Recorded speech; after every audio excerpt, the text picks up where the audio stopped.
My name is Torvanf. I am a Velhari, third-generation merchant, and a certified neutral observer under Galactic Trade Compact Article 9, Subsection 4. In 19 years, I filed 42 official incident reports. I have seen pirate raids, trade deals fall apart in real time, a breathic warlord cry over spilled fermented grain, and once on Own Prime, two senators nearly tear each other apart over a docking space outside the Senate ring. For a long time, I believed I'd seen everything worth seeing that I had not, because I had not yet seen Dax Marrow.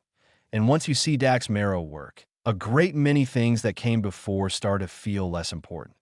Let me explain the setting first, because the setting matters. This began on Yindra Station. Yindra was not beautiful. It was not the kind of place shown in travel ads or government broadcasts where space is always clean, bright, and full of noble music. Yindra was the kind of station that showed up in warnings. The kind of place mothers mention when telling their children what happened to people who made bad choices and trusted the wrong docking clerk. The gravity plating worked on 6 of the 9 decks, if you were lucky. The air always carried the faint smell of something burned. The lights in the commercial district flickered so often and so evenly that first-time visitors sometimes thought they were having a seizure. IT sat where 3 small trade routes crossed. That made it useful enough to keep open, but not important enough for anyone powerful to care what state it was in. The Council of Aligned Worlds kept one representative there, a tired Hessan named Dorvac. Most shifts, he slept at his desk. The rest of the time, he looked like he wished he were asleep at his desk. Yindra had around 4,000 permanent residents. It had a changing mix of traders, mechanics, drifters, and travelers. It had 1 working medical bay, 3 illegal fighting pits, and a food court on deck for that sold something called Nutra-Blend Supreme, which tasted like hopelessness compressed into a cube. It was not a place where things went well. It was, however, a place where things went interesting. And depending on who you were, that was either better or much worse. I had stopped there to unload a shipment of compressed mineral compounds for a client on deck 2. It was an ordinary job. For hours, maybe less. There was no reason for it to become memorable. Naturally, it became very memorable. I first noticed the human on the day he arrived, because humans were unusual on Yindra. Not impossible, just uncommon. The station sat far enough from human-controlled space that most of them had no reason to come that way. The few who did were usually one of 3 things: very determined, very lost, or running from something. Dax Marrow stepped off a mid-range cargo hauler called Persistent Regret, which I should say now should have been warning enough for everyone involved. At first glance, he did not look impressive. Humans often do not. They look soft, flat-faced, borishinnet, strangely expressive, like creatures evolution forgot to finish armoring. Dax was medium height, medium build, dark-haired, and looked like he had cut that hair himself with a tool not designed for cutting hair. He had the face of a man who had been awake for far too long and had already decided to remain awake for several more hours out of principle. He carried 1 bag. Just one. That was notable because he had filed a 3-week docking permit, which suggested he planned to stay. He wore a jacket with more pockets than seemed reasonable from a structural point of view. In one hand, he carried the largest cup of caffeinated liquid I had ever seen a single living being attempt to consume.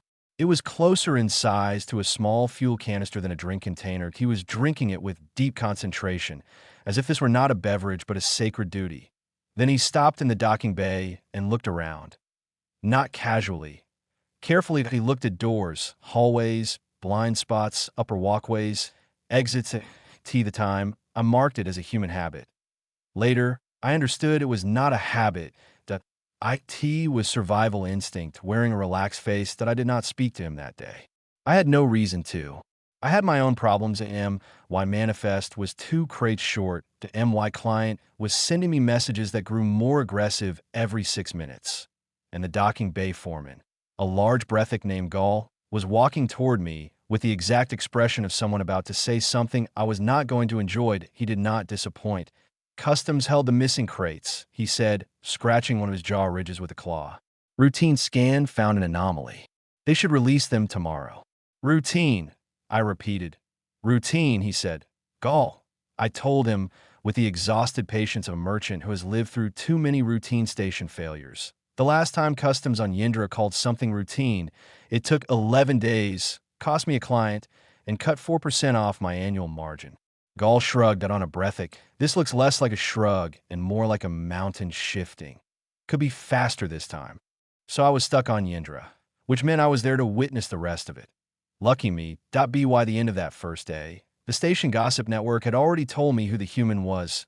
Dax Marrow, mechanical engineer, independent contractor, hired by station management to do a full diagnostic and repair overhaul of Yindra's secondary power distribution grid. That was a bad sign all by itself.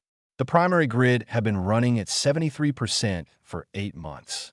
The secondary grid, which was supposed to act as backup, was limping along at 51% and sometimes made what the maintenance chief described as a grinding groan like a Horvok beast dying slowly in a field.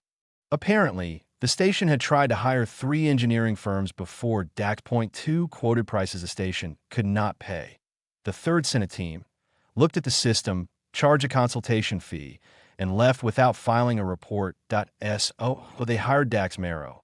From what I heard, he had a reputation in certain circles. Not among prestigious corporate clients with polished halls and clean contracts. Among the other kind, the people with broken systems in bad places where no one competent wanted to go and no one honest wanted to stay. He was not cheap, but he finished jobs. And more importantly, he was willing to take jobs on stations like Yindra. That was either a sign of great professionalism or deeply strange personal priorities. Possibly both. He set up his work area in the engineering bay on Deck 6. Deck 6 was the worst part of the station. Dim lights, hot metal, narrow halls, burned wiring smell, burned insulation smell, burned component smell. There was also a fourth smell that might have been chemicals and might have been the collected regret of previous engineers. He walked in, put down his bag, looked up at the secondary grid, which was a 3-story wall of cables, relays, conduit lines, junction nodes, and repair patches that clearly did not belong to the same system, and said, to no one in particular, well, somebody here had a very creative relationship with problem solving. The maintenance chief assigned to help him was a young Hessan named Ferric. Ferric looked at the grid, then at Dax, then back at the grid. Is that bad? He asked. Dax pulled a diagnostic scanner from one of his many jacket pockets. Define bad. Ferric thought about that. Will it explode? Not today, Dax said. Then he pointed. That junction cluster down there might spark, so don't stand near it. He pointed again. That relay bank has been running hot for about 6 weeks. See the color change in the casing? Touch the wrong section, and you'll get a shock big enough to ruin your day. He pointed higher. That top tier is wired backward. Someone either did that on purpose or by accident, so dramatic it might as well have been on purpose. Ferric stared at him. How do you know that just by looking? Dax took a long drink from the giant cup. Experience, he said. And because whoever worked on this left notes. Ferric turned and looked around. I don't see any notes. They're in the burn marks, Dax said. That was the moment Ferric later told me he decided the human was either brilliant or damaged in a very specific and useful way. Either way, the job might get done. Now I need to introduce the second important person in this story. His name was Skurin. If Yindra had a criminal order, and it did, Skurin stood near the top of it. Not the very top. There were names above him. Hidden names, the kind that traveled in whispers and threats. But Skurin was what most people actually dealt with. He was the face of organized pressure on the station. His group was called the Hollow Fong. The name worked mostly because the people in it were dangerous enough to carry a dramatic title without embarrassment. They controlled off-manifest trade through the station. They took cuts from smaller merchants. They owned bars, storage spaces, and certain hallways in ways that were never official but always understood. Their power rested on fear, money, and the fact that station security was too weak, too compromised, or too tired to challenge them. Skurin himself was Kirith. For those unfamiliar, the Kirith are a species that look as though nature built them after asking one simple question.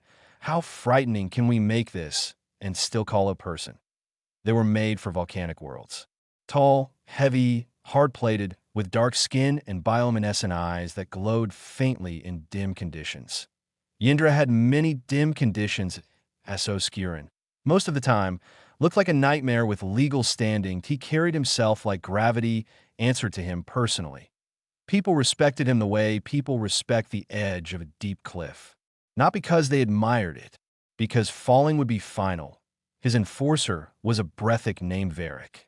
Varric was enormous, even by Breathic standards. He communicated mostly through silence, body placement, and the expression on his face that if he smiled, everything was fine, that he almost never smiled. Skirn and Dax Marrow were always going to meet.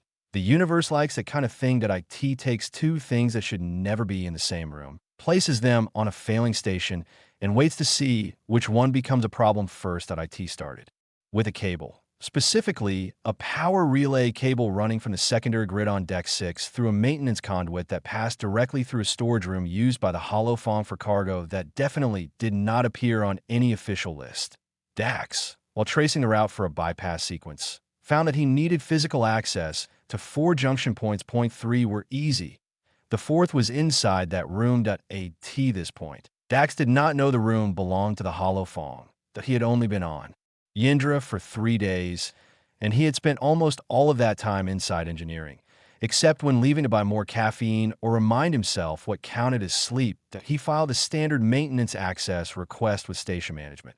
Because it was Yindra, the request was forwarded to the wrong office, logged by the wrong clerk, and then disappeared into the administrative void that consumed about 1/3 of all paperwork on the station.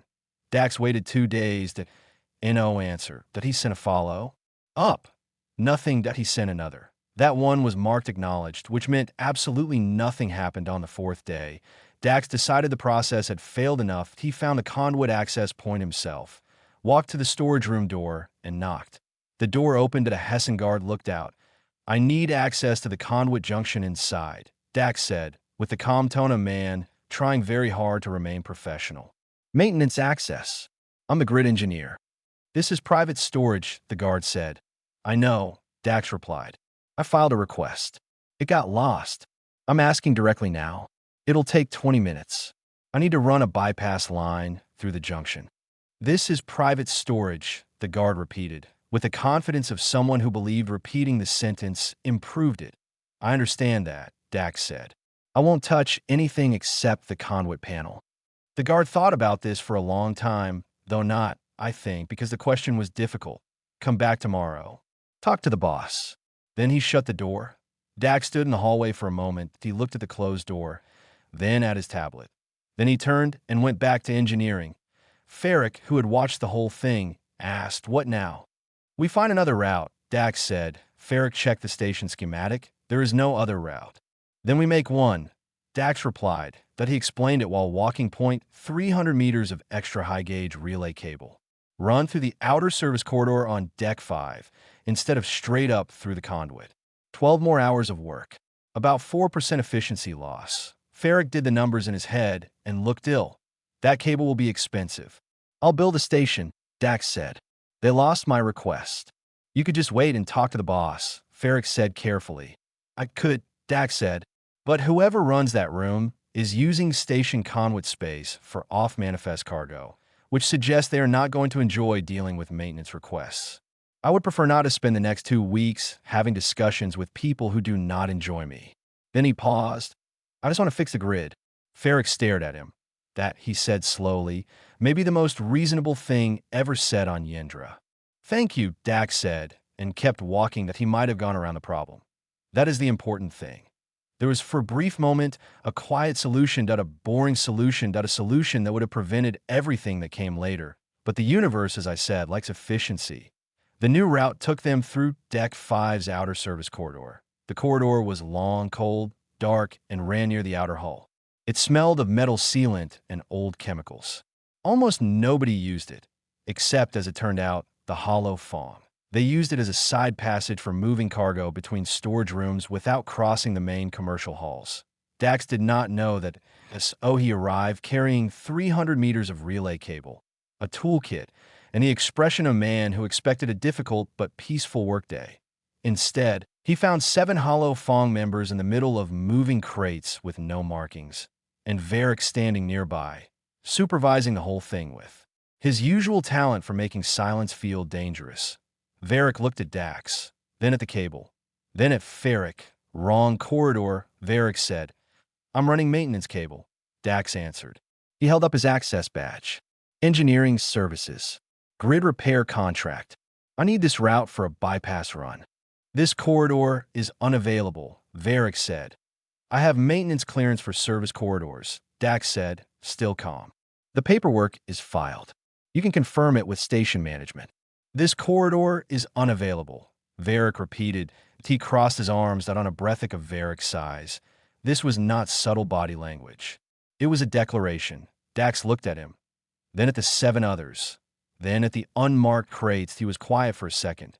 Then he said, in exactly the same tone someone might use to comment on weather, those crates don't have manifest markings. Every person in that corridor went still.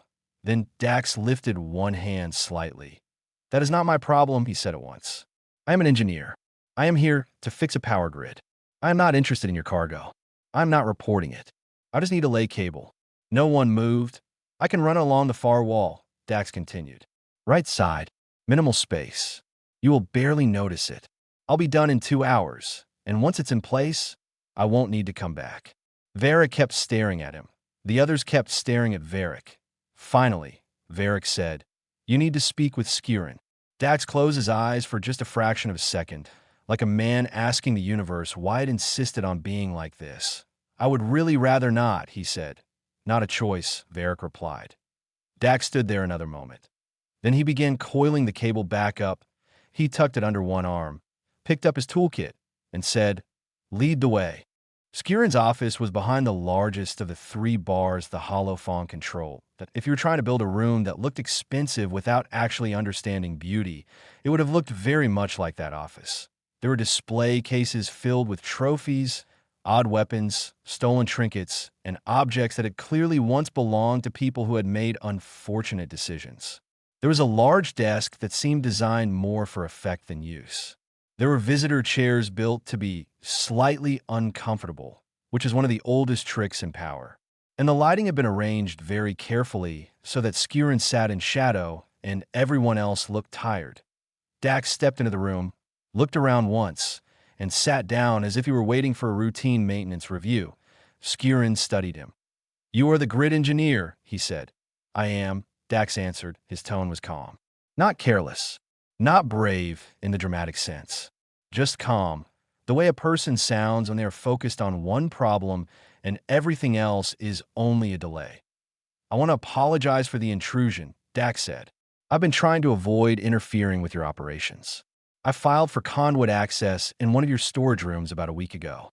The station office lost the request.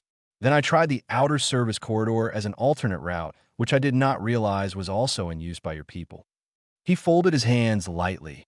I'm just trying to fix the grid. Skirin watched him with the expression of a man who had spent years reading people and had just run into a sentence that did not translate. The secondary power grid is running at 51%, Dax continued. If it drops another few points, the station goes to emergency backup. On a station this old, that means a large part of the inhabited decks go dark. That would be bad for everyone here. He paused, including your business. Skirin leaned back in his chair. What do you need? 20 minutes of access to the conduit junction in storage room 7 on deck 6, Dax said. Or authorization to use the service corridor on deck 5. Either option works. Skirin kept looking at him. You are not curious, he said at last, about what we do here? Dax gave a small shrug. I'm curious about many things, he said. I'm just not curious about that. People on stations like this have arrangements. That is their business. I'm not law enforcement. I'm not a regulator. I have a contract, a failing power grid, and 31 days left on the schedule. I would like to spend those 31 days fixing the grid and then leaving.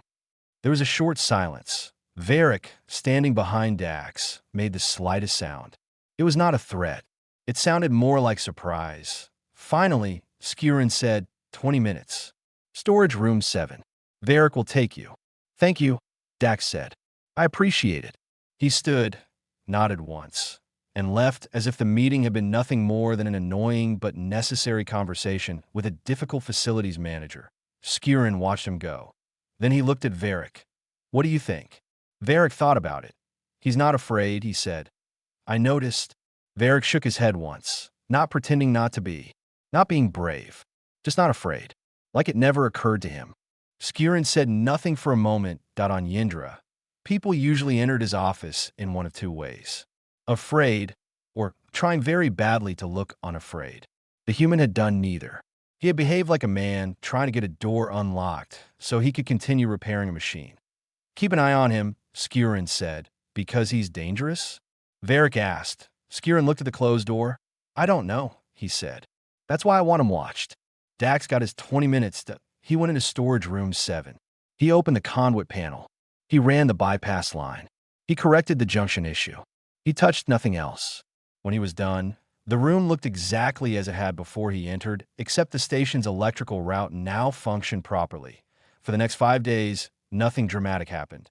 That is worth noting because it is easy, after everything that followed, to imagine that from the moment Dax arrived, the station became one long chain of disasters and dramatic confrontations. IT did not.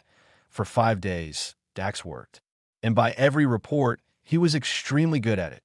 Ferric, who had expected to spend a month passing tools to a difficult foreign contractor, instead found himself in what he later described as the most educational and confusing professional partnership of his life.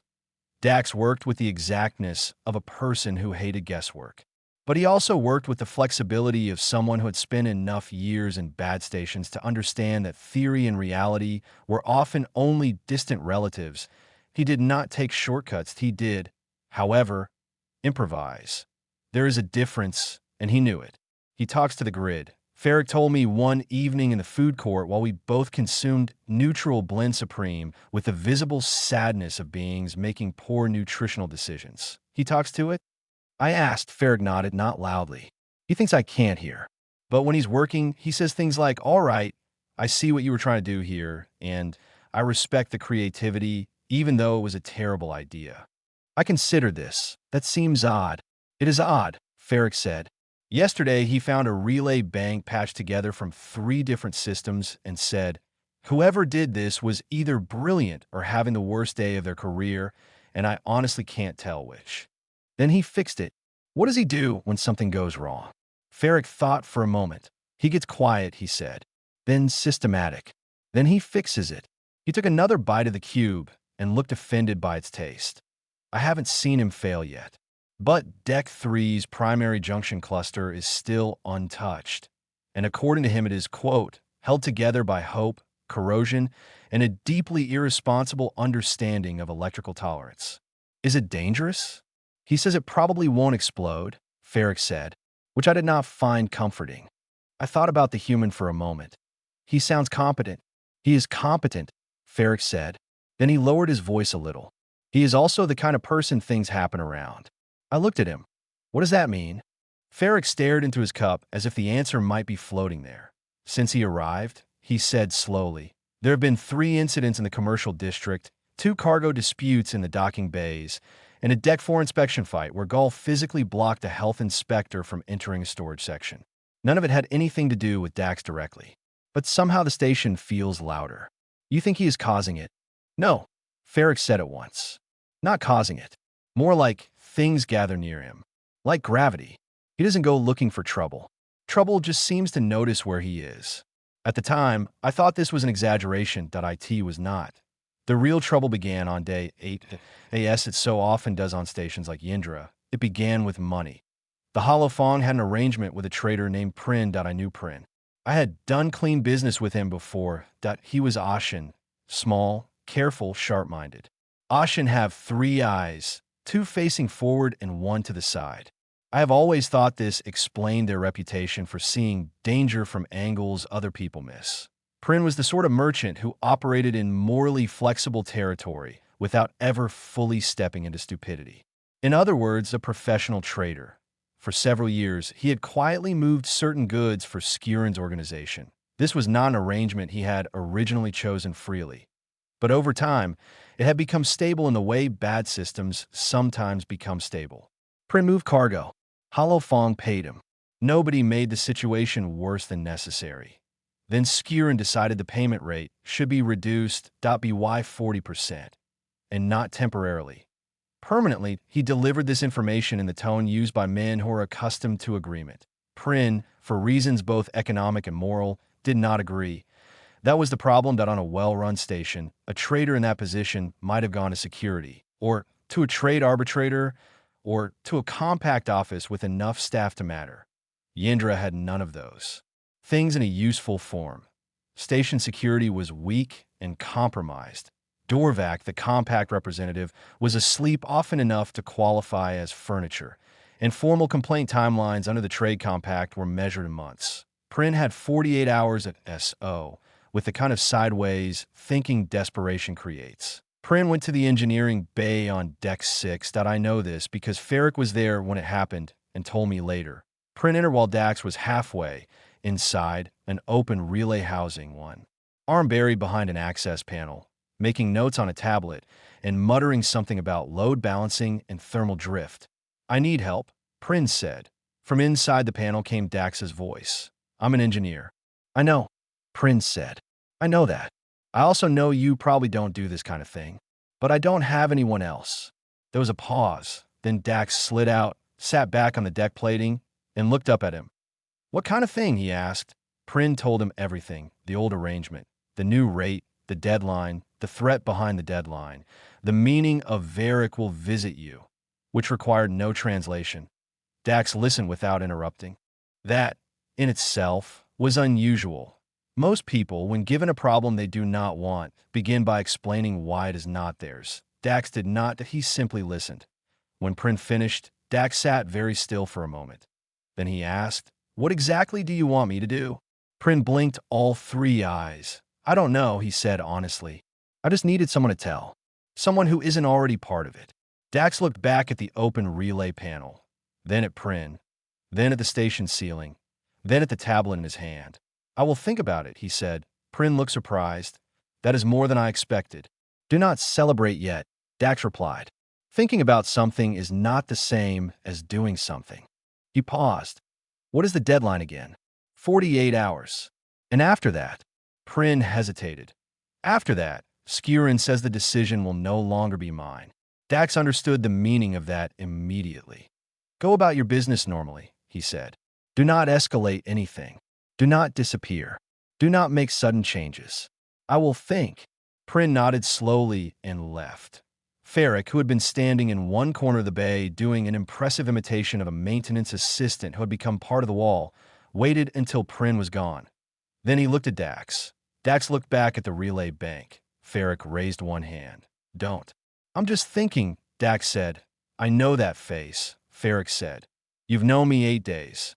"And in those 8 days," Ferric replied, "I have learned that every time you discover a problem that is technically not your responsibility, but is located near something you're already repairing, you get exactly that expression." Dax stood up slowly. "The secondary grid," he said, "interacts with the commercial district's load routing system." Ferric closed his eyes. "Yes. That load routing system," Dax went on, "interfaces with environmental controls, corridor lighting, storage power allocation, and local distribution priorities across most of the inhabited station." Ferric opened his eyes again. "Yes." "So," Dax said, in the careful tone of a man noticing something technically interesting and socially inconvenient, "my repair authorization gives me a legitimate reason to examine and adjust power distribution protocols almost everywhere on Yendra." Ferric stared at him. "That is technically true. I know. You told me," Ferric said, very clearly, "that you only wanted to fix the grid." "I do only want to fix the grid," Dax said. "And possibly one other thing. There may be overlap." Ferric looked like someone trying to decide whether witnessing this was educational or a punishment. "We're going to be fine," Dax said. "Are we?" "Probably." Ferric folded his arms. "That is not enough confidence." Dax considered. "Very probably." Ferric narrowed his eyes. "How probable is very probably?" Dax glanced up toward the relay housing. 73%. Ferric stared at him. "That," he said, "is the exact current efficiency of the primary grid, which you described yesterday as critically unstable and one failure away from becoming everyone's problem." Dax pointed at him. "That is an excellent analogy," he said, sounding genuinely pleased. "But the grid is improving." And so I think is this. Then he picked up his tablet and began making notes. Ferric sat down on a crate and watched him with the distant expression of a man who had made sensible life decisions and was now suffering because someone else had not. Over the next 24 hours, without making any dramatic speech, without asking for permission, and without explaining very much, Dax Marrow began building something quietly, methodically, like a man laying wire behind walls no one else had thought to open. And this is the point, where I need to tell you something important about humans, because most species misunderstand them. When people talk about humans in danger, they imagine the loud version, the dramatic one, the version where a human shouts, stands on a table, makes a speech, throws the first punch, and somehow wins through stubbornness, violence, and impossible confidence. That version is real, but it is not the most dangerous version. There is another kind, the quiet kind, the kind that sits alone with a tablet, a problem, and a large cup of caffeine. The kind that studies a system until they understand it better than the people who built it. The kind that makes small changes no one notices at. First, changes that individually look harmless and together become impossible to stop. Dax Marrow was that kind, and on Yindra, that turned out to be much worse for everyone who preferred broken systems to remain broken. The 48-hour clock had started. Prin went back to his docking berth and, by all accounts, did an excellent job pretending not to be afraid. Skieran stayed in his office behind the bar, continuing the daily work of running an unofficial empire inside a station nobody powerful cared enough to clean up. Varric continued being Varric, which as far as I could tell, mostly involved standing near problems until they understood they were problems. And Dax Marrow sat in the engineering bay on Deck 6, surrounded by station schematics, holding his fourth giant caffeinated drink of the day, and began doing something that, at first glance, looked very boring. That he started mapping power flow, not just in the secondary grid. In the whole station. Ferric was nearby, officially checking maintenance inventory, unofficially watching Dax with the uneasy fascination of someone who had realized he was now helping with something important, but still did not fully understand what. He hasn't slept properly, Ferric told me when I stopped by that evening to check whether my own customs issue had become less hopeless. It had not. So I stayed and watched. He slept, I said. You people always say that like it means something else. Ferric shook his head. He went to the food court, got another drink the size of a coolant tank, came back, spread out the full station schematic set, and has been here ever since. I looked over the work table. There were plans for the secondary grid, yes, but also floor maps, lighting routes, environmental systems, corridor power nodes, cargo lift circuits, vent controls, storage feeds, and local distribution trees. All of it had notes written in Dax's tight, clear hand. Is he meant to have access to all this? I asked. Ferric gave me the look of a person who had already asked the same question and regretted the answer. Technically, yes, he said. The secondary grid touches almost everything. Whoever wrote the contract gave him broad system-level access because they did not understand how broad the system actually was. I looked at the contract file sitting open beside the schematics. That seems unwise. It was, Ferric said. He noticed in about 40 minutes. You saw that? Ferric nodded. He was reading the contract in silence. Then he got to one section, went back, read it again, and went very still. Then he circled something. What did he circle? I couldn't see. We both looked over at Dax. He was not moving much. He was comparing 3 separate diagrams with the concentration of a man building an invisible machine inside his own head. He told me he is not going to damage anything, Ferric said after a moment. He said that very clearly. He said, I'm not going to break anything. I'm going to use what is already there. That is not comforting, I said. No, Ferric admitted. But I believe him. That was interesting. You trust him? Ferric thought carefully before answering. I trust his accuracy, he said. And in this case, that may be the more important thing. About 23 hours before Prin's deadline, Dax finally put down the schematics, finished the last of his drink, and went to sleep. For exactly 6 hours that he woke up, made notes for another 40 minutes, then began moving through the station. Not dramatically. Not secretly. He wore his access badge openly, carried his toolkit, and worked exactly like a contractor doing routine system checks. That he started on Deck 3 in the commercial district power management node. That node controlled energy distribution for bars, storage units, transit halls, shop spaces, and the cluster of rooms the middle decks depended on. Dax informed the deck maintenance officer that he was performing efficiency calibration tied to secondary grid repair. The officer waved him through with the tired lack of interest common to station staff who had too many failures and too little support. Dax spent 3 hours in that node, that he did not cut power, he did not reroute service, he did not damage a single line. What he did was install a monitoring relay, a very specific one. Explain this simply. Every powered system on a station draws energy in its own pattern. A medical bay has one kind of power signature. A bar has another. Cargo scanners behave differently than environmental control units. Lighting systems pulse in one rhythm. Refrigeration banks in another. And certain kinds of equipment, the kind used in operations people prefer not to declare, also have their own recognizable patterns. Dax knew those patterns. He installed the relay so it could passively record them. Then he tied that relay into a small data node that would collect time-stamped records across the district. Then he moved to Deck 4 and did something similar in the transit power nodes. Then to Deck 5 in the outer service corridor where he had first run into Varric. Then another junction. Then another. Each relay took under an hour. Each one looked like perfectly normal efficiency monitoring gear. Each one actually was perfectly normal efficiency monitoring gear. That was the beauty of it. Nothing he installed was illegal. Nothing was outside his access rights. Everything was entered into his maintenance log with the careful transparency of a man who wanted there to be a record, and wanted that record to survive scrutiny. Be why the fourth relay. Farrah could know. Longer stay quiet.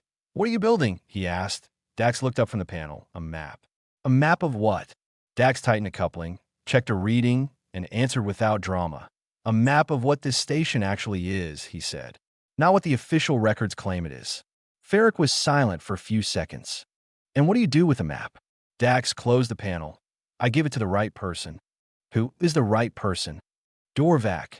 Farrick blinked. The compact representative? Yes. The man who is asleep most of the time. I visited him this morning, Dax said. He was asleep for the first part of the conversation. Farrick stared. He woke up. He did when I mentioned I might have technical findings related to unlicensed commercial activity and undeclared infrastructure use. I will admit, at that point, I became interested enough to move closer. You already spoke to him? I asked. Dax looked at me, mildly surprised to see I was still standing there. I did. And Dax shrugged once. He was posted here after making himself inconvenient somewhere more important.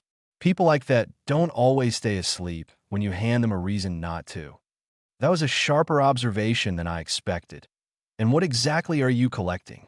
I asked. 72 hours of power data, Dax said. Commercial load signatures, corridor transit patterns, undeclared distribution activity, and a clean comparison against official usage declarations. Farrick looked like someone who knew the answer was coming and still did not want to hear it. And then, Dax said, Dorvac receives a complete technical report with supporting records. Under Compact Article 7, Subsection 12, if the data is strong enough, he is required to file a regulatory intervention request. I thought about that. That would bring enforcement. Yes. To Yendra. Yes. I looked at him. You worked that out in under a day? The engineering part in about 6 hours, he said. The rest was confirming the legal framework. Farrick stared openly now. You have been here 10 days. Today is day 10, Dax corrected. And in 10 days, Farrick said, you have mapped a criminal network through power consumption patterns using a maintenance contract and ordinary monitoring equipment. Yes, you did this without breaking any rules. Not one. He said it calmly, not proudly. The way a person might say the weather remains stable. Everything is logged. Everything is within scope. The data will hold up. Farrick looked around the corridor, then back at Dax. You keep saying you only want to fix the grid. I do, Dax said. I'm fixing the grid. I'm also fixing one thing connected to it. Then he picked up his tools and moved to the next junction as if the matter were settled. I should be honest here about my own role. Why this point. I knew enough to understand what Dax was doing that I was still officially a neutral observer. I had no duty to interfere. no duty to warn Skiren, no duty to help Prin, no duty to do anything at all. But I'd also been trapped on Yindra for too long, my crates were still missing, and the station's food was affecting my judgment in ways I do not think the Trade Compact ever accounted for. So that evening, I went to see Print. He was in his docking berth, sitting on a crate near his ship, pretending to sort cargo tags while clearly thinking about mortality. "How are you?" I asked. He looked up at me with all three eyes. The side I was alert. The front two were tired. "I have around 14 hours left before I have to answer Skiren." "What answer are you planning to give?" "The answer that keeps my bones intact," Prince said. "Which is to say, I accept the new rate." I looked at him for a moment. "Wait 24 more hours." He frowned. "Why?" "Because how does one explain this properly? Because a human engineer is currently mapping your station's hidden power use like a mathematician with a grudge. Because he intends to hand the results to the one sleeping official on Yindra who might still remember how to do his job. Because the station's criminal economy is about to become an electrical diagram." None of these sounded reasonable. "I have reason to believe," I said carefully, "that the situation may change." Prince stared at me. "Who is changing it?" I considered lying. Then I remembered Dax had built his entire approach on not lying. "The grid engineer," I said. "The human?" "Yes." Prin was quiet for several seconds. He told me he would think about it. "He did. He is an engineer." "Yes." Prin looked more confused than reassured. "I don't understand how that helps me." "Nor do I, fully," I admitted. "But I have watched him for 10 days. Ferric says he has yet to be wrong about anything he says he can do." Prin thought about that. 24 hours? 24. He nodded once that I left. "And for the record, I do not consider that a violation of neutrality. I consider it an act of fatigue mixed with curiosity. 12 hours before Prin's deadline, Dax delivered the report that I was not present for the meeting itself. But I later pieced it together from Ferric, from Dorvak's assistant, and from the official filing summary Dorvak submitted afterward. What seems to have happened is this. Dorvak read the report. Then Dorvak became, briefly, a different person, according to his assistant. He reviewed the file in about 90 minutes and did so with an intensity she had never seen from him before. The report was meticulous. That IT contained 72 hours of load data, mapped against station floor plans, commercial declarations, corridor access routes, and usage inconsistencies. It included a technical appendix explaining how the monitoring relays were calibrated, how the data was preserved, and how the chain of custody had been protected. In other words, it was not merely useful that IT was defensible. At the end of the report, Dax had included a short note that I never saw the original wording, but I heard enough versions of it to understand the meaning. That he stated that he had no broader opinion on the legal or political outcomes of the information. He had gathered the data in the normal course of his engineering work. He was handing it over because it was now the compact representative's responsibility, not his. He hoped it would be useful, and if possible, he would prefer his own name be kept out of later proceedings, because he still had nearly 3 weeks of repair work left on the station and would like to finish the job without unnecessary trouble. Dorvak filed the intervention request that same evening. That IT went to the Regional Enforcement Division flagged as a priority investigation. The expected response time was 5 to 7 days, which meant, in theory, that there was still time before anything visible changed. But there was. One detail Dax had understood, and I had not. Those filings did not stay hidden. Not immediately. They went into a regional system, and systems like that were watched. Because people who run illegal operations become very interested in databases that announce official attention. Skiren had people who watched those systems 0.8 hours after the request was filed. Skiren knew something had been set in motion, that he did not react immediately. That was one of the reasons he had lasted as long as he had. That he was not impulsive, that he was methodical. He gathered facts first. He learned an enforcement action was coming, that he learned the data package had enough depth to worry about, that he did not yet know who had supplied IT. So he started narrowing the possibilities. He sent Vera to the station office to ask, in his own style, about recent visitors to Dorvak's rooms, that he pulled visitor logs, that he checked movement records. Then he reviewed who had filed the most station documentation in the last 10 days. Dax Marrow's name appeared everywhere. Maintenance logs, access requests, repair updates, system notes, authorization forms, diagnostic filings. The station's paperwork had, in effect, created a trail of competence leading directly back to him. Skirin sat with that information for a while. Then he did something that, later, I came to think of as the true turning point. He went to engineering himself in O Escort, in O Varisi, in O Display. Just Skirin walking alone in the engineering bay on Deck 6 to talk to a human mechanic with. A caffeine habit and a legal understanding far more dangerous than anyone had guessed. Dax was inside the Deck 3 junction cluster when Skirin arrived. Ferric saw him first and made the tiny involuntary sound of a person whose nervous system had just decided to become very active. Dax heard it.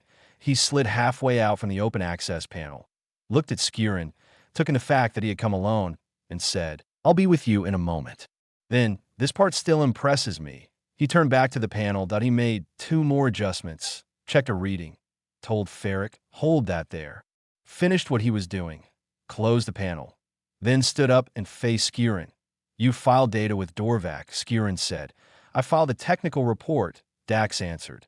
"Based on monitoring equipment you installed." "Yes." "As part of your grid contract." "Yes." Skirin looked at him for several seconds. "You understand what happens to people on this station who create problems for my organization." Dax met his eyes. "I imagine it is unpleasant. You could have left this alone." "I could have. But you did not." "No." Skirin's voice stayed calm, but there was something hard under it now. "You told me you only wanted to fix the grid." "I do only want to fix the grid," Dax said. "I did not lie to you." "But you filed the report." "Yes." "Why?" The question was genuine. That mattered. Skirin was not asking to intimidate. He was asking because, for perhaps the first time in a while, he truly did not understand the person in front of him. Dax was silent for a moment.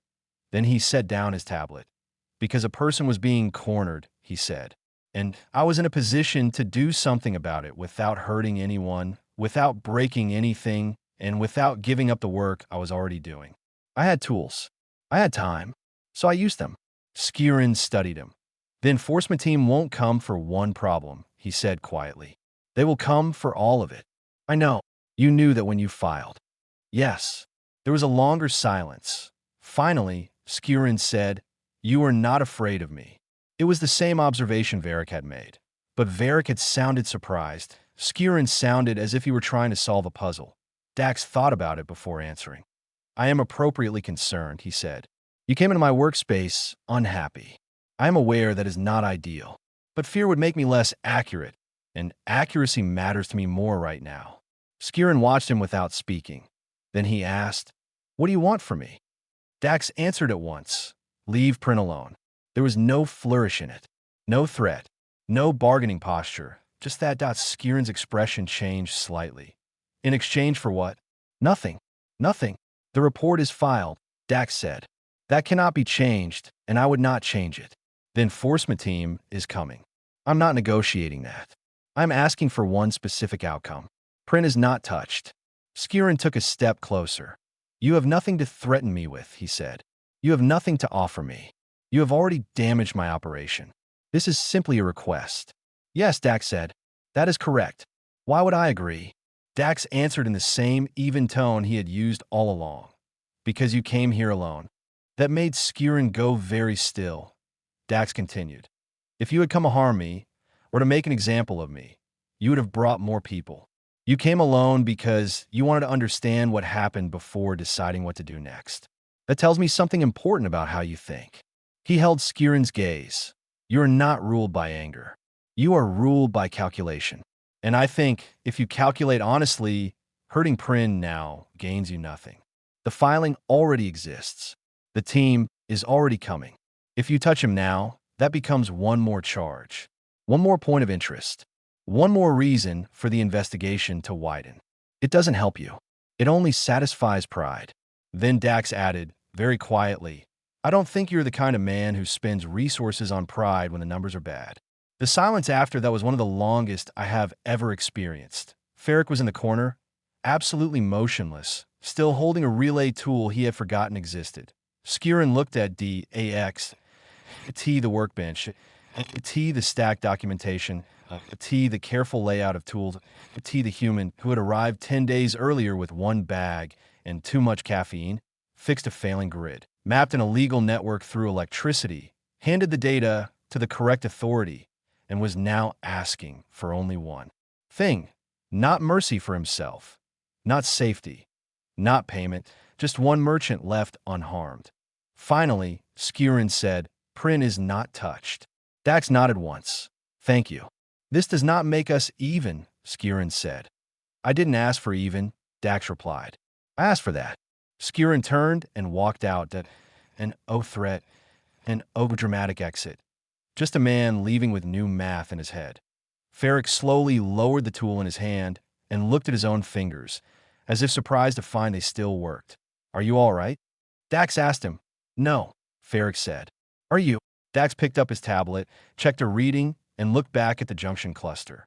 "We still have about 3 hours of work left here," he said. "The left thermal coupling needs replacement before I can run the bypass." Ferric stared at him in disbelief. "You may actually be impossible." Dax considered that. "I don't think so," he said. "Just busy." Ferric looked at him another long moment. Then, with the weak voice of a man accepting that reality had become something stranger than he preferred, he asked, "How are you like this?" Dax leaned against the open panel and answered with surprising seriousness. "I've done this work a long time," he said. "In enough places like this that I learned something. Most people who run systems like Skirin's are not driven mainly by cruelty. Cruelty is useful to them, yes, but what they really want is control. If you speak to them clearly, tell the truth about what you did, and don't insult them by pretending they can't see the board, sometimes they respond to that." "Sometimes?" Ferric asked. Dax nodded. "Not always." Ferric folded his arms. "And if this had gone badly?" Dax looked at him as if the answer were obvious. "I had a contingency." Ferric closed his eyes briefly. "Of course you did. I scheduled all 4 monitoring relays to upload their full archives to the regional compact database 6 hours from now," Dax said, "including the outer corridor relay, which recorded Varric's cargo movement operations in high detail on 3 separate occasions." Ferric opened his eyes again. If Skirin had come here to make me a problem, the upload would have gone through anyway. Which means the enforcement team would arrive with a far more complete picture than the one in the current report. Ferric was quiet for several seconds. "You build a second trigger." "I always build a second trigger," Dax said. "I'm an engineer." And with that, he turned back to the panel and resumed work. That, more than the confrontation itself, may have been the moment I understood him. Not because he was fearless, that he was not fearless, that he was prepared. Those are different things, and one is far more useful. The enforcement team arrived on day 15.5 days early. That by itself told me how strong Dax's report had been. There were 6 of them. Compact enforcement officers. Professional. Armed. Efficient. The kind of people who did not need to raise their voices because the treaty behind them already did that for them. They set up in Dorvak's office, and for the first time in 4 years, that office stopped looking like a place where sleep went to continue uninterrupted. Dorvak was awake. More than awake. Actually, he looked like a man who had spent years waiting for a chance to matter again and had just been handed one in a sealed report with timestamps and technical appendices. The station noticed. Almost at once. Places like Yindra always notice authority the same way a damaged machine notices a new sound. First there is confusion, then tension, then everyone begins trying to calculate what this means for them personally. Prin was not arrested. That mattered. His records, exactly as Dax had planned, showed nothing beyond ordinary cargo handling and legal berth activity. No hidden signatures. No irregular equipment loads. No unexplained corridors. His power profile was clean. Skirin's organization, however, did not fare as well. Not all at once. Systems like his are rarely destroyed in one dramatic blow. They are worn down, opened up, documented, separated into parts, and then made unable to move the way they once did. Within 48 hours, 3 Hollow Fong operations on Deck 3 were suspended pending review. The undeclared service corridor routes were identified and sealed. Dorvak filed 7 separate compact violations in the first week alone, each backed by power records, station maps, and monitoring data strong enough to survive challenge. I know this because by then I was still on why missing crates had been released on day 12 that I could have left on day 12 that I did not at the time. I told myself it was because a follow-up cargo order had appeared unexpectedly, and it was convenient to remain on station. This was true, but not complete. The fuller truth is that I wanted to see what happened next. And more specifically, I wanted to see if Dax Mero would actually finish the grid that I had become, against my better judgment, interested. Dax himself seemed almost entirely uninterested in the enforcement phase once it had started. That is worth understanding that he did not follow Dorvac around, he did not ask for updates, he did not stand in corridors pretending he was not listening, that he did not behave like a man who had just triggered the largest regulatory action Yendra had seen in years, that he went back to work. That was perhaps the strangest thing about him. Most people, after doing something that large, want to watch the consequences. They want to measure the effect of their actions, even if only privately. They want confirmation that what they did mattered. Dax, having set the process in motion, returned to Deck 6 and resumed repairing a failing power network, as if that had always been, and remained, the main event, which, in his mind, I think it had. Ferric found this both inspiring and deeply unsettling. He asked me for relay seals this morning, Ferric told me on day 16, while we stood near the engineering bay entrance watching Dax disappear halfway into an access crawl space. That is all he asked. Not about Dorvac. Not about the enforcement team. Not about whether Skirin has said anything since. Just relay seals. Perhaps that is healthy, I suggested. Ferric looked at me. No, he said. It is structured. There was a difference, and I understood what he meant.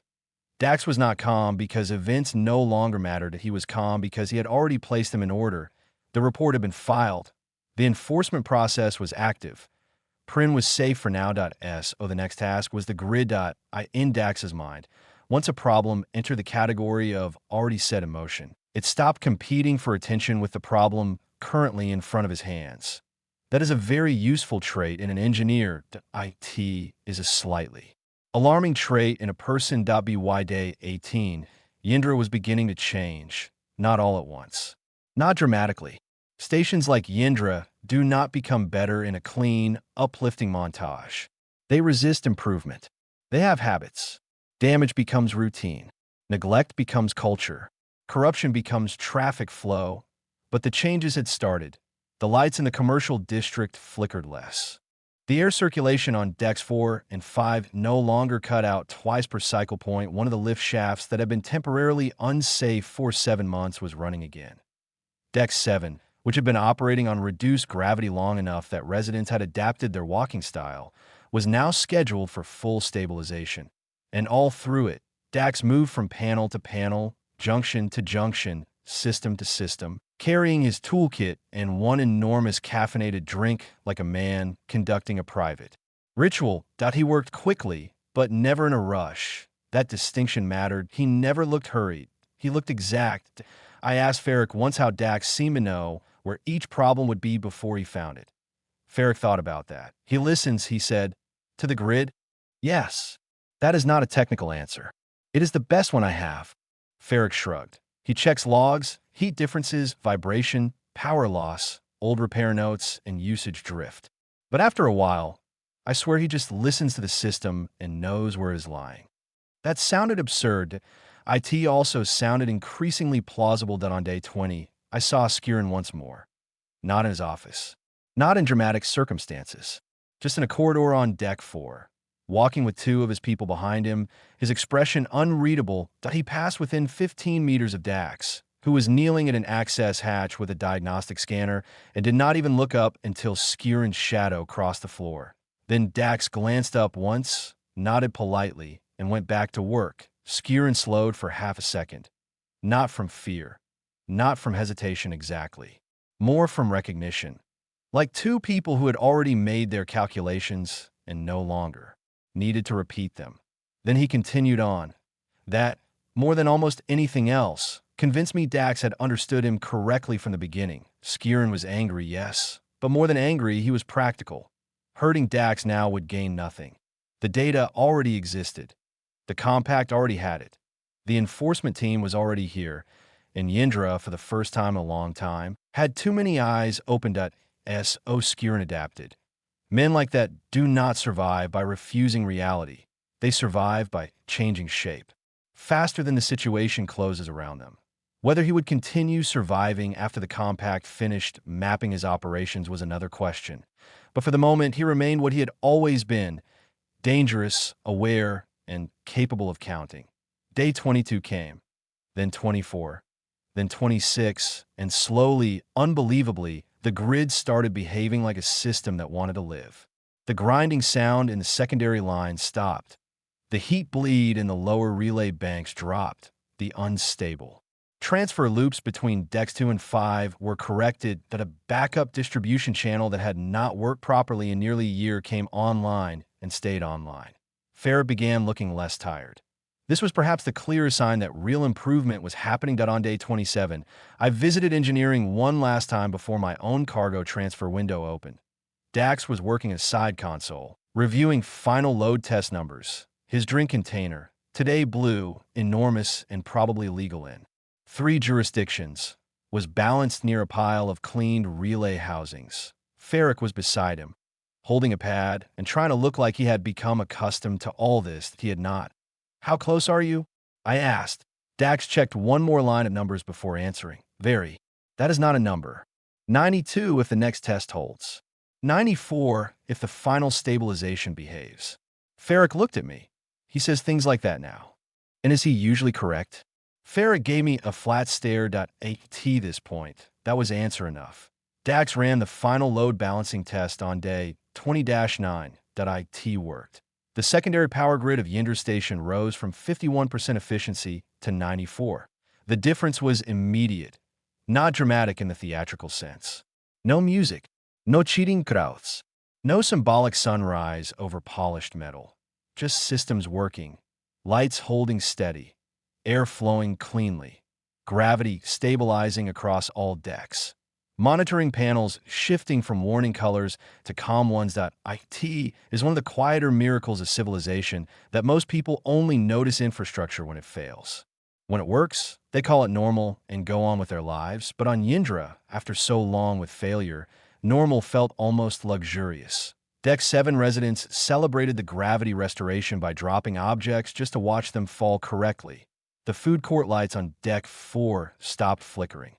The vent system stopped coughing metallic dust into the lower corridors. Even the air smelled less scorched. Not perfect.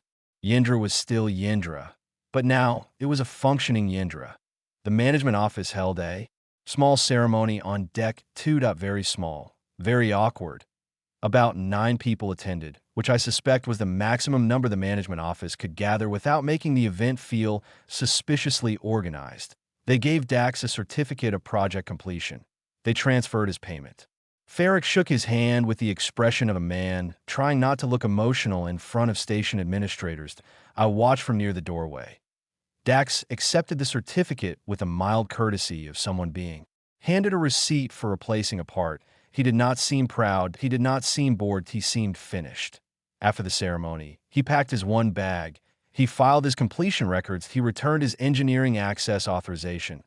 He said goodbye to Farrick in the way skilled workers often part from one another, warmly, sincerely, and without pretending they will absolutely meet again. There's a certain honesty in that kind of goodbye. It says, "We did good work together." That matters. It may be all that matters. Then he headed for the docking bay, and I, for reasons I still claim were accidental, found myself walking beside him. "You are leaving," I said. "The job is done." That was his whole answer. Of course it was. We walked a little farther. "What comes next?" I asked. He thought for a second. "A water recycling processor on a mining station near the vein corridor," he said. "Primary filtration failed 6 months ago. They've been on backup since." I looked at him. "Is that station better maintained than this one?" He gave me the dry, steady look I had come to recognize. No one hires me for well-maintained stations. That, I thought, was probably true. "Does that ever bother you?" I asked. He considered it seriously. "No," he said at last. "Somebody has to go to the bad stations. The good stations have choices. The bad ones have whoever is willing to show up." He adjusted the strap on his bag. "Usually that's me." We walked in silence for a few steps. Then I said something I had been thinking for days. You are a very specific kind of person. He glanced at me. Is that good? I'm not sure, I said honestly. I've been a neutral observer for 19 years. I've filed 42 reports before this station. You are the first person who ever made me want to add a personal observation section. That made him smile. IT changed his face more than I expected. Until then, he had always looked focused, tired, and slightly removed, as if his mind was one room deeper than the conversation. But the smile made him look younger and much more human in the ordinary sense. What would it say? He asked, and I took the question seriously. Because words should be used carefully, especially when you may only get one chance to place them correctly. It would say I told him that the subject arrived at a failing station with one bag and a large caffeinated beverage. That he completed a repair project 3 other engineering groups declined or abandoned. That he identified an extortion structure, documented it without violating any laws or regulations, and handed the evidence to the correct authority. That he directly confronted the operator of that structure using only honesty and a correct reading of his motivations. And that he appeared to consider all of this more or less normal. Dax listened, then nodded once. That sounds accurate. I looked at him. It would also say that the subject changes the environments he passes through in major ways without appearing to intend to, and without appearing to be much changed by the process himself. That made him quiet. We had reached the docking bay by then. The persistent regret waited inside its berth with the tired, reliable look of a ship that had been maintained by someone who understood the sacred difference between operational and actually fixed. Dax looked at it for a moment. I didn't want any of the rest of it, he said. I know. That matters. I know that too, I said. It may be the most important part. He looked back toward the station behind us. The grid is fixed, he said. Yes, I said. It is. He picked up his bag again and walked toward his ship, and I watched him go. I stood in the docking bay for a while after he boarded. The clamps released. The persistent regret lifted slowly, turned with the quiet confidence of a ship that had done this many times before, and moved out through the docking field in the dark beyond the station. I watched its running lights until they became small, then smaller, then gone. After that, I went back inside Yendra, and for the first time since I had arrived, the station felt different, not transformed, not reborn. Yendra was still Yendra. The hull plating was still old.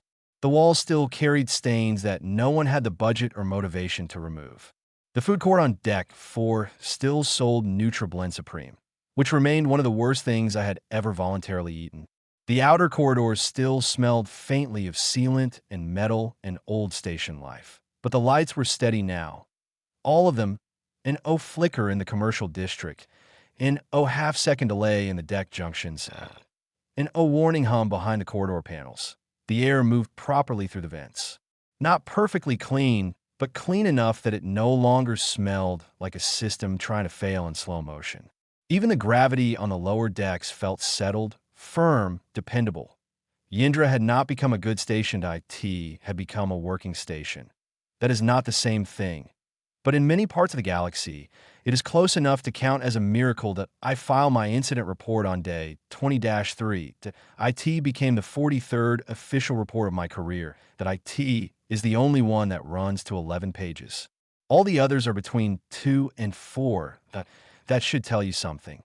The Regional Compact Review Office later asked me to summarize the key observation from a case. This is what I wrote. Human contractor arrived at distress station. Fixed the thing he was hired to fix. Also fixed several things he was not hired to fix, but which needed fixing. Did not consider either activity unusual. Departed on schedule. That a review officer sent me a follow-up message asking whether there were additional details that would help with interpretation that I sent back. The summary is complete. The human was thorough. Yendra Station is running at 94%. There is nothing else to add that improves understanding of the event at the time. I believe that was true, or at least I wanted to believe it was true, but the honest version is slightly different. There was one more thing. 2 days after Dax left, I finally departed Yendra myself. That HFY crates had long since been released. My replacement cargo had been loaded. My paperwork, for once, was in order. I went through the same docking bay where I had first seen him arrive with one bag and that absurdly large caffeinated drink. Gaul was still at the foreman's desk. The air was still cold near the hull locks. The walls still looked like Yindra. But near the docking bay entrance, on a maintenance panel beside a relay access strip, someone had written a short note in standard script. The handwriting was compact, neat, and extremely familiar. IT said, 94% system functional. Check relay bank on deck 2 annually. That was all. .no signature, .no final message, .no dramatic last line. Just a practical note left by an engineer for the next person who might one day need to keep the system alive. I stood there for a moment and looked at it. That note told me more about Dax Marrow than anything else he had done. Not the report, not the confrontation with Skirin, not the enforcement action, not even the repair itself. The note, because that was who he was. He did not fix things so people would remember him. He fixed them because they were broken. And when he left behind enough truth for the next person to continue the work. There are people in the galaxy who want to be admired. There are people who want to be feared. There are even people who want to be known as heroes, which is often only vanity wearing more respectable clothing. Dax Marrow did not seem interested in any of those things. That he seemed interested in function. In whether the light stayed on. In whether the system held. In whether the next person would have what they needed.